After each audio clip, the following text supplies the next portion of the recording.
Madame la députée, bonjour. Merci d'avoir accepté notre invitation. Alors, les auteurs de cette tribune, qui est donc parue hier dans le journal Libération, dénoncent, entre autres, les 0,2 points en plus pour l'Ondam, qui serait en fait une baisse du budget, la situation des urgences, mais aussi la dotation pour les services de psychiatrie. Est-ce que vous partagez ces positions ? Oui, depuis le départ des annonces du plan santé, ça n'a rien d'un plan qui va aider les personnes malades à guérir et les soignants à travailler dignement. Donc, c'est beaucoup d'annonces pour vraiment pas grand-chose. Je rappelle qu'il faudrait mettre des milliards sur la table pour remettre à flot nos services hospitaliers. Donc, c'est pas 0,2 points d'Ondam supplémentaires qui vont changer les choses. Quels sont les principaux points que vous dénoncez dans ce plan santé ? Eh ben, le gouvernement, Emmanuel Macron, reste sourd aux demandes premières, c'est-à-dire les soignants souhaitent soigner dignement leurs patients, c'est-à-dire avoir les moyens de les soigner, les moyens humains, les moyens financiers et les moyens de bien traiter ces personnes qui arrivent, que ce soit dans les hôpitaux, dans les EHPAD, dans tout ce qui est médico-sociaux. Tous les établissements de santé à l'heure actuelle sont impactés.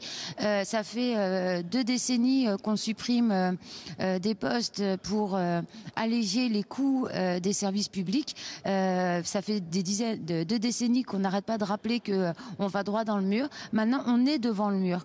Donc, soit on s'écrase tous, ou soit on trouve vraiment une solution. On prend un virage très serré au frein à main et on sort l'argent et on permet aux soignants de traiter dignement leurs patients résidents.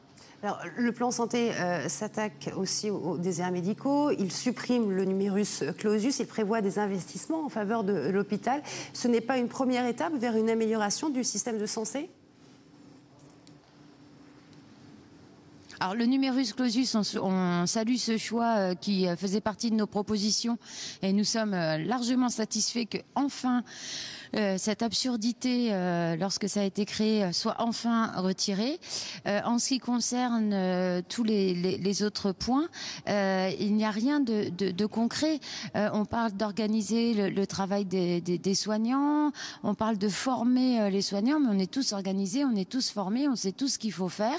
Et je suis aide-soignante de métier et plusieurs fois dans l'hémicycle, j'ai expliqué à la ministre ce qu'il fallait faire.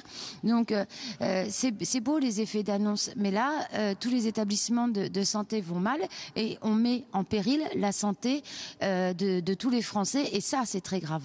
Justement, vous venez de le dire, vous êtes aide-soignante, vous l'avez été en tout cas en EHPAD.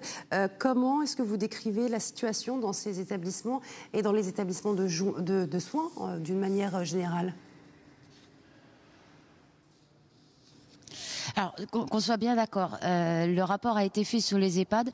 Tous les établissements de santé sont impactés par ces manques de moyens financiers criants.